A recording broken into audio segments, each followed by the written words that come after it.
Have you ever walked away from a conversation feeling smaller than when it began, unable to explain why, but knowing something in you was quietly eroded?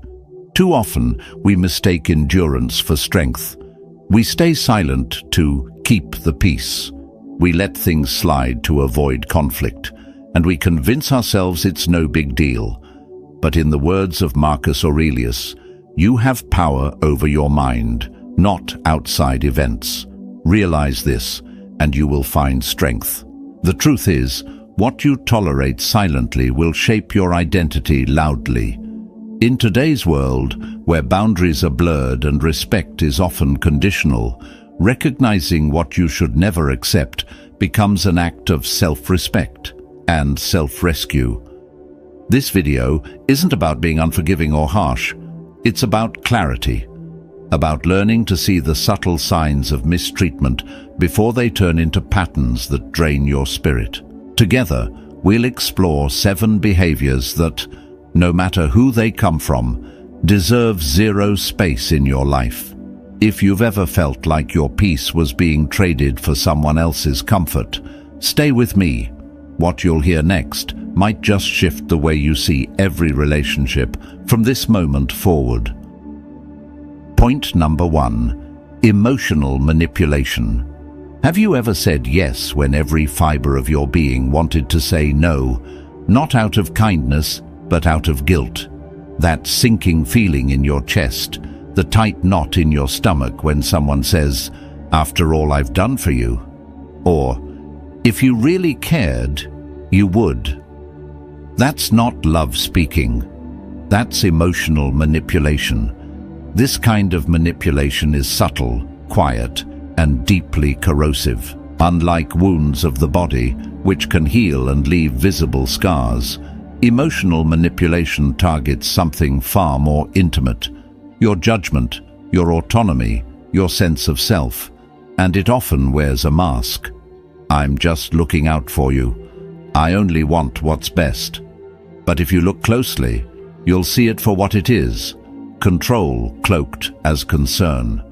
The Stoics taught us to guard our inner fortress, the mind, as our most sacred domain. Epictetus once said, "Remember, it is not he who insults or strikes you who injures you, but your opinion that these things are insulting or harmful." Emotional manipulation relies on distorting that opinion. It slowly rewrites your narrative, making you question your worth, your intentions, even your memories. Think of a family member, let's call him Daniel, who never lets you forget how much he's sacrificed for you. Every disagreement becomes a debt. Every boundary you draw is met with cold silence or cutting guilt. Or consider a friend who withdraws affection the moment you make a choice they disapprove of. This isn't emotional immaturity. It's strategy, whether conscious or not. The deeper your connection, the more leverage they hold. And that's what makes this behavior especially dangerous. It often comes from those you love most. There's a difference between someone expressing hurt and someone assigning blame. "I felt sad you couldn't make it" is an invitation to connect. "I guess your other friends are more important" is a subtle act of emotional warfare. The first opens a door, the second locks you in a cage. The long-term consequences of tolerating emotional manipulation are devastating. Your confidence begins to fracture. You second-guess your instincts.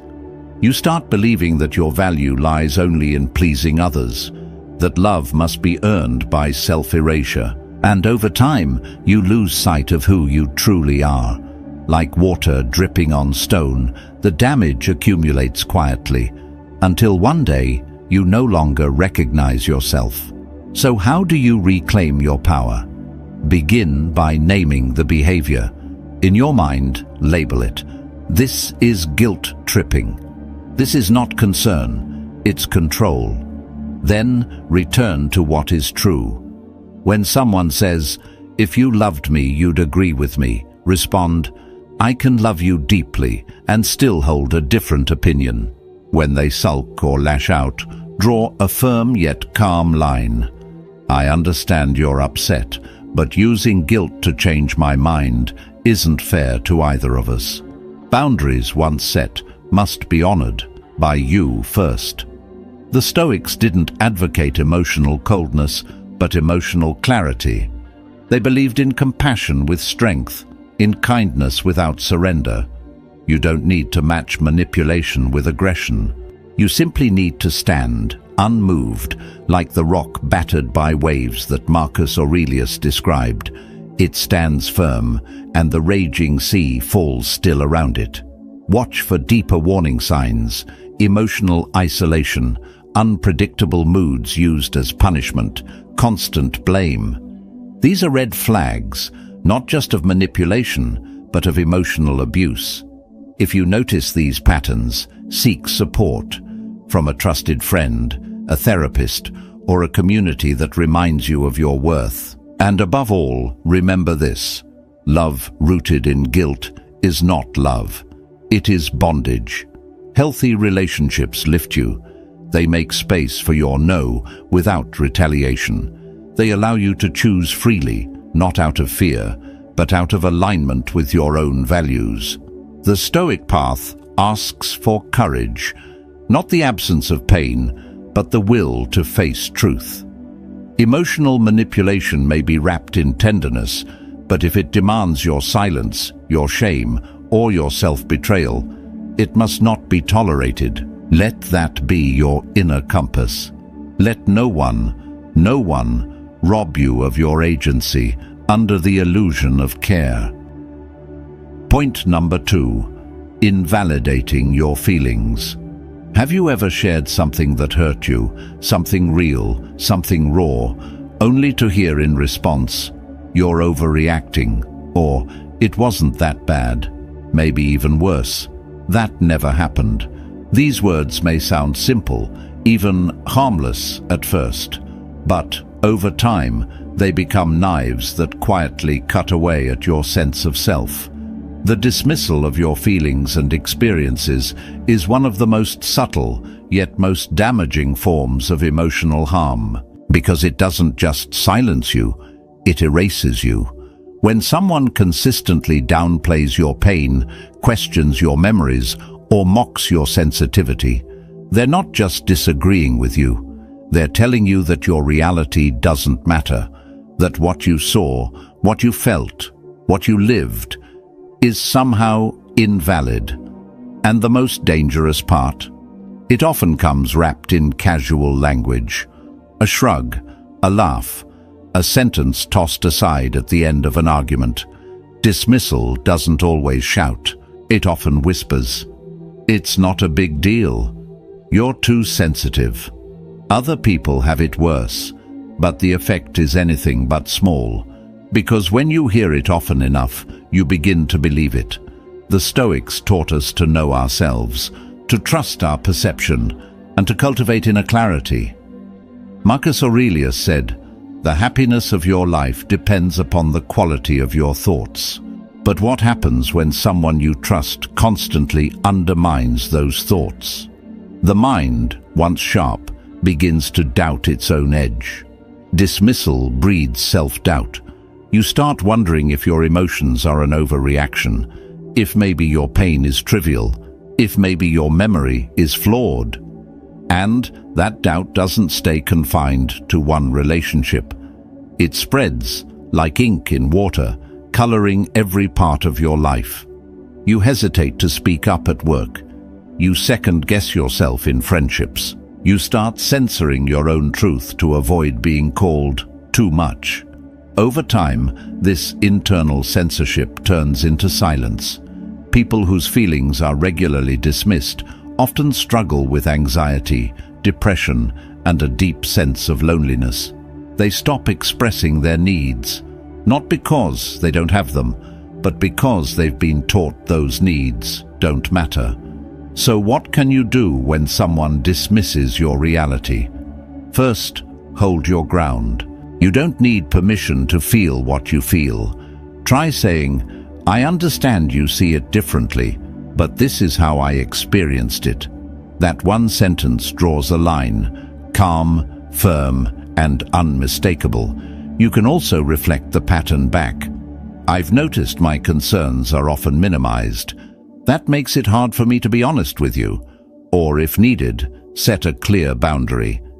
If this continues, I'll need to step back from this relationship to protect my peace. The Stoic path is not about being emotionless. It's about honoring your emotions without being ruled by them. And part of that honor means refusing to let others trample your inner world. Your feelings, whether joyful, painful, or uncertain, are signals. They reveal your values, your boundaries, your wounds, your wisdom. To dismiss them is to cut the wire to your internal compass. Remember, validation does not require agreement. Someone doesn't need to fully understand your experience to acknowledge that it matters. Healthy people will say things like, "I can see why you'd feel that way," or "Thank you for telling me." They won't try to rewrite your story to make it more comfortable for themselves. You are the sole witness to your life. No one else lives inside your mind or heart. No one else sees through your eyes, feels through your skin, or dreams through your soul. So when someone tries to convince you that your reality is wrong, pause, breathe, and return to what you know. In the end, the deepest freedom comes not from being understood by others, but from understanding and trusting yourself. And that trust is not a luxury, it's a necessity. It's the foundation for every decision you make, every boundary you set, and every relationship you choose to nurture or release. Don't let anyone, no matter who they are, convince you to betray that foundation. Point number 3. Consistent boundary violations. Picture your life as a walled garden, peaceful, intentional, and full of growth. The walls around it aren't there to shut people out. They exist to protect what's sacred within: your time, your values, your energy, your truth. And like any good wall, it has a gate. Some people are welcomed in, others are kept at a respectful distance. But what happens when someone doesn't knock? When they barge in, uninvited, again and again? That's what happens when your boundaries are repeatedly violated, and it's something you should never tolerate. The Stoics believed in sovereignty of the self. To them, your mind, your time, your choices were your domain. Epictetus taught that no person is free who is not master of himself, and part of that mastery means knowing where you end and others begin. Boundaries are how we draw that line, not to isolate, but to define. Some people will challenge your boundaries not out of malice, but out of habit. They've lived in homes where limits were ignored or bulldozed by louder voices. Others are simply so consumed by their own needs that they treat your boundaries as obstacles, not realities.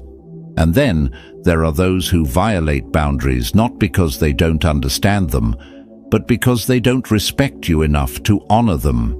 Every time you say yes when your body is screaming no, you chip away at your self-respect. Every time you allow someone to overstep without consequence, you silently teach them that your comfort is negotiable. And over time, the danger grows, not just in what others do, but in what you forget. What matters to you, what drains you, what you're allowed to protect. It doesn't have to be complicated. Start by getting clear on your non-negotiables. What behaviors consistently leave you feeling resentful or drained? What patterns trigger anxiety or emotional fatigue? Then speak them clearly, not with anger, but with strength. I need a heads up before visits. I don't talk about my personal life at work. I don't take calls after 8 p.m. These aren't walls, they're invitations for people to connect with you in ways that are healthy and respectful. But the real challenge isn't in setting the boundary, it's in holding it. When someone crosses the line, you must be willing to respond, not to punish, but to protect. Since you came over unannounced, I won't be available today. If this keeps turning to my dating life, I'll need to leave the conversation. Messages sent after hours will be answered tomorrow. Family boundaries are often the hardest. There's an unspoken rule in many cultures that says blood gives you a free pass. But as Seneca reminds us, no man can live a happy life or even a supportable life without the study of wisdom continually. And wisdom means understanding that love without respect becomes manipulation. Being related to someone does not give them a license to violate your peace. Use I statements when enforcing your boundaries, not to accuse, but to express. I feel overwhelmed when you show up unannounced. I need space to process before I continue this conversation. Speak from the self, and you remain grounded. The Stoic doesn't shout, they don't beg. They stand firm, calmly aligned with their own truth. Here's the truth that often surprises people. Strong boundaries don't push people away. They draw the right people closer. People who value you, not for what you give endlessly, but for who you are when you're not constantly depleted. Boundaries create the safety that real connection requires. They don't limit love, they make it possible. So the next time someone tries to guilt you into tearing down the wall that protects your peace, remember, your life is your garden. Not everyone gets a key. And that's not cruelty, that's wisdom. Let your boundaries be your compass. Let them remind you that your space, your energy, your time, all of it is sacred. And those who truly care about you, they'll never ask you to forget that. Point number 4, time disrespect. Think back to the last time someone showed up 30 minutes late to meet you. You stood there, phone in hand, glancing at the time, wondering, did they forget? Do they not care? That moment wasn't just frustrating, it was revealing. Because in the grand economy of life, time is your most precious currency. And anyone who wastes it without remorse is telling you, loud and clear, how little they value it. And by extension, how little they value you. The Stoics saw time not as an abstract resource, but as the very fabric of life itself. Seneca warned, people are frugal in guarding their personal property, but as soon as it comes to squandering time, they are most wasteful of the one thing in which it is right to be stingy. When someone constantly shows up late, cancels last minute, or interrupts you mid-sentence, they're not just being rude. They are stealing time, pieces of your life you will never get back. And yet, we excuse it. We say, oh, that's just how Jamie is, always running behind. We would never let someone take $20 from our wallet without protest, but we let them take 30 minutes of our day without a word. Imagine if every delay came with a price tag. Would you allow it so easily? This isn't about being inflexible or demanding perfection. Life happens, emergencies, traffic, honest mistakes. But what we're talking about here is a pattern, a persistent disregard for your time and your priorities. And when that pattern goes unchecked, it does something subtle and sinister. It tells your subconscious that your time isn't worth protecting. Why do we tolerate it?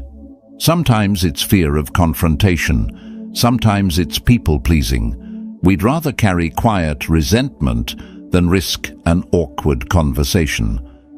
But as Marcus Aurelius reminded us, you could leave life right now. Let that determine what you do and say and think. In other words, time is not promised. So why let others treat it as disposable? Tolerating time disrespect doesn't just cost you hours. It chips away at your dignity. It builds silent resentment, which poisons connection. It teaches others that your boundaries are optional. Worst of all, it slowly convinces you that your needs don't matter. So how do you reclaim your time without burning bridges? With calm clarity. When someone interrupts you repeatedly, say, "I'd appreciate the chance to finish my thought before you respond." If a friend frequently cancels last minute, try, "When plans change without notice, it disrupts my day. In the future, I'll need at least 24 hours heads up. Let me share a story. My friend David used to wait over 40 minutes every time he met his brother for lunch. It became a running joke. Until it wasn't. One day, David finally said, "I love catching up with you, but from now on, if you're more than 15 minutes late without texting, I'll assume we're rescheduling." The next time his brother was late, David left. His brother was upset, but guess what? Since then, he's never been late again. Their relationship actually improved. Why? Because the quiet resentment disappeared, replaced by clear mutual respect. This is the essence of Stoic boundaries, not harshness, but harmony. It's not about control.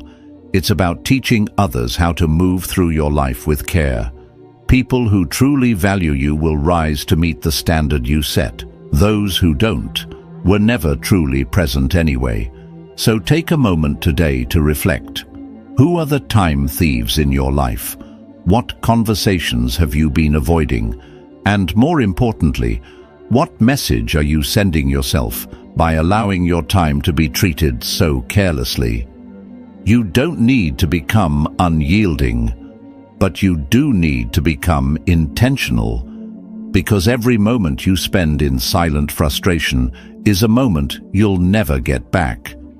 Respect your time, and others will learn to do the same. Point number 5. Toxic negativity. Picture yourself climbing a mountain, not of stone, but of meaning. This mountain represents your peace, your growth, your purpose. Every step is earned. Every breath matters. Now imagine someone tied to your back, not to support you, not to walk beside you, but to weigh you down with doubt. Why even try?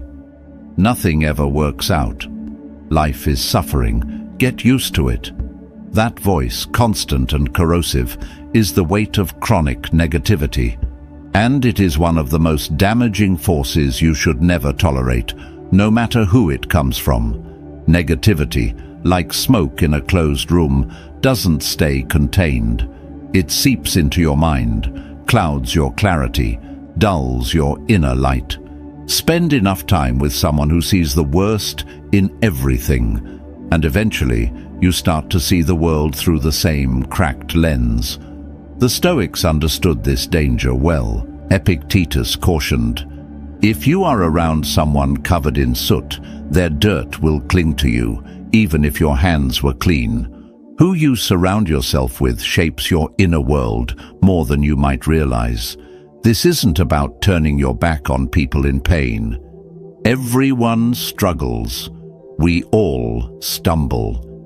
But there's a critical difference between someone who's hurting and someone who's attached to their despair. The former seeks healing.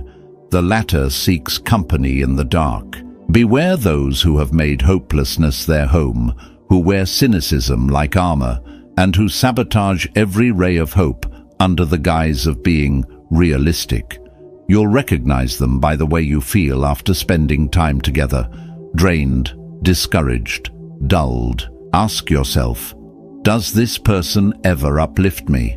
Do they encourage solutions or just magnify problems? Do they respect my moments of calm, or do they pull me into their storm every time we speak? Marcus Aurelius gave us a simple yet powerful image.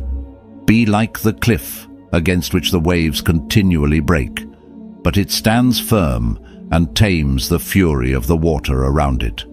To live this way, to remain grounded in peace while the world rages, is noble, But even the cliff must not invite the storm unnecessarily.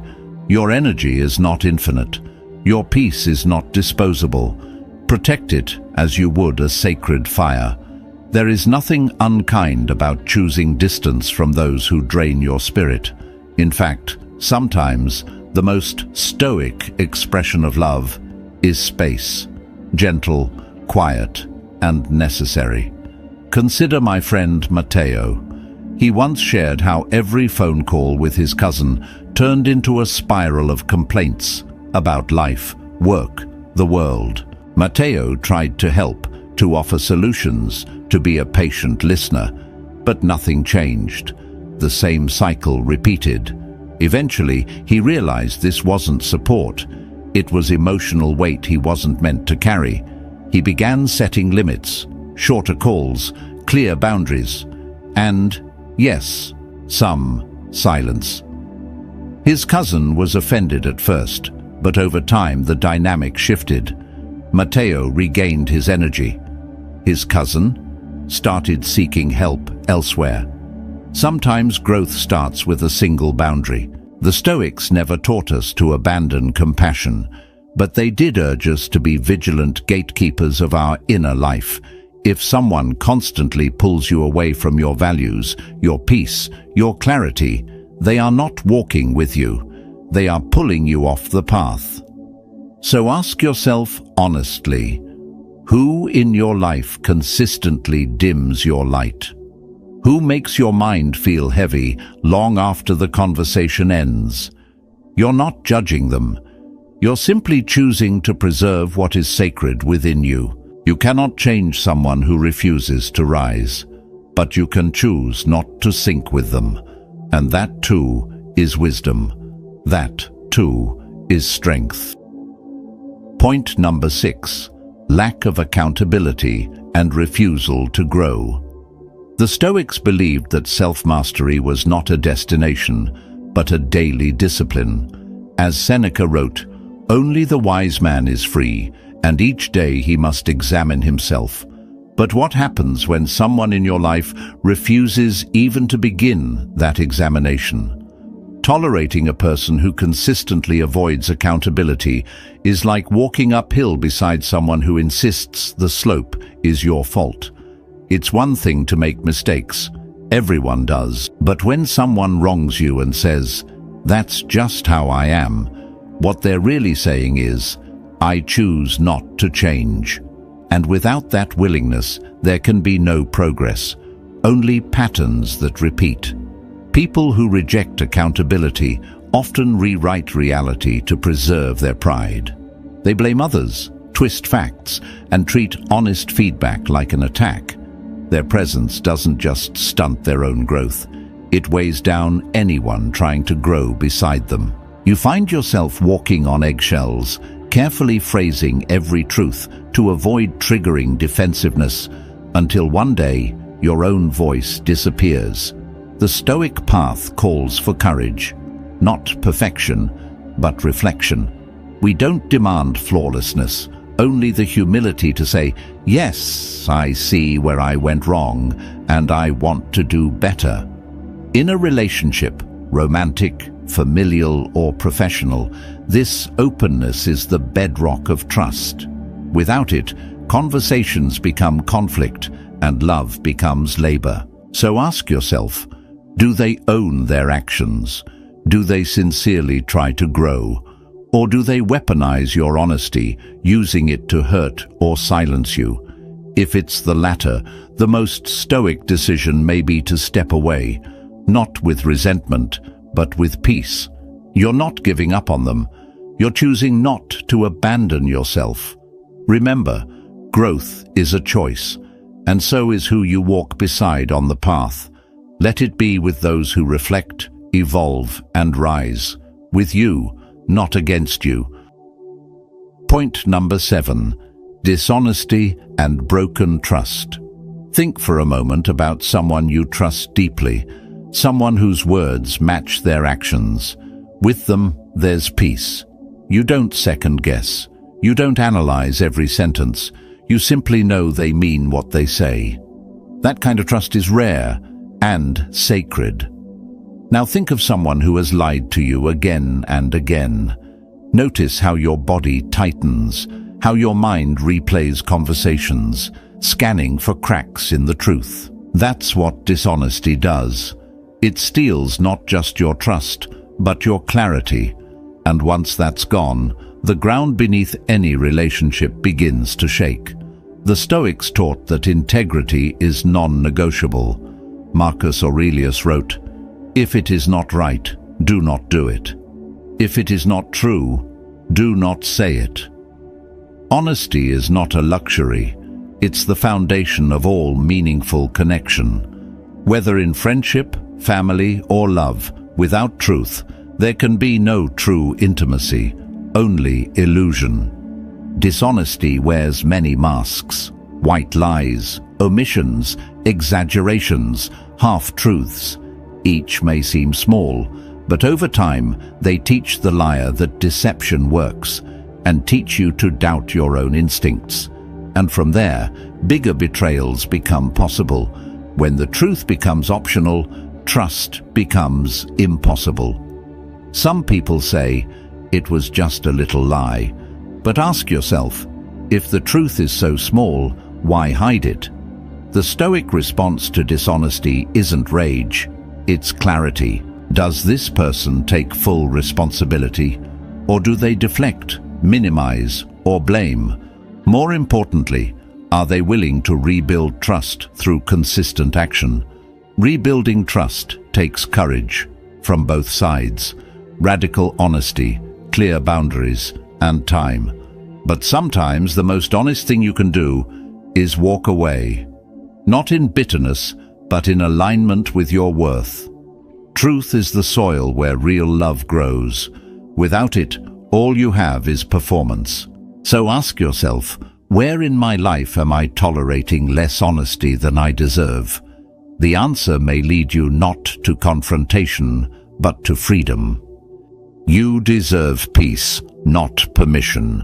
Respect, not repair. If this spoke to you, hit subscribe, drop a "no more tolerance" in the comments, and get ready. Your next breakthrough is just ahead.